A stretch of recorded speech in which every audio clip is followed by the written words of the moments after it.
Hello friends, ఇవాళ మనం హంసల దీవి చూద్దాం పదండి. ఇక్కడ స్పెషల్ ఏంటో తెలుసా? మహారాష్ట్ర మహాబలేశ్వర్లో పుట్టిన కృష్ణానది కర్ణాటక, తెలంగాణ రాష్ట్రాలు దాటుకొని ఆంధ్రప్రదేశ్లోని హంసల దీవిలో సముద్ర గర్భంలో కలిసే ప్రదేశం.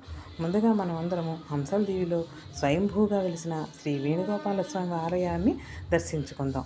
ఈ ఆలయం ప్రకృతి రమణీయతల మధ్య ఎంతో అందంగా ఉంటుంది. చాలా బాగుంటుంది.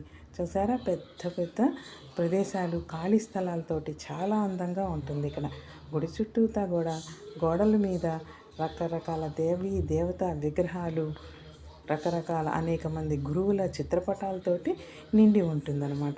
ఈ గుడి చుట్టూతా ప్రదక్షిణ చేసుకుంటూ మనం శ్రీకృష్ణ స్వామి వారిని దర్శించుకుందాం. ఈ స్వామివారు సంతానాన్ని అడిగిన వెంటనే ప్రసాదిస్తారట.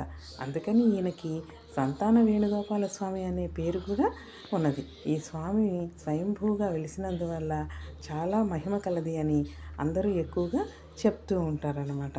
ఈ ఆలయం శృంగేరి పీఠాధిపతి వారి ఆధ్వర్యంలో ఉంటుంది. పదండి, ఇక్కడి నుంచి మనం బయలుదేరి సముద్ర గర్భంలో కలిసిన కృష్ణమ్మ తల్లి చూడటానికి బయలుదేరి వెళ్దాం. దారి పొడుగున కృష్ణానది ఇలా మనతో వస్తూ ఉంటుంది.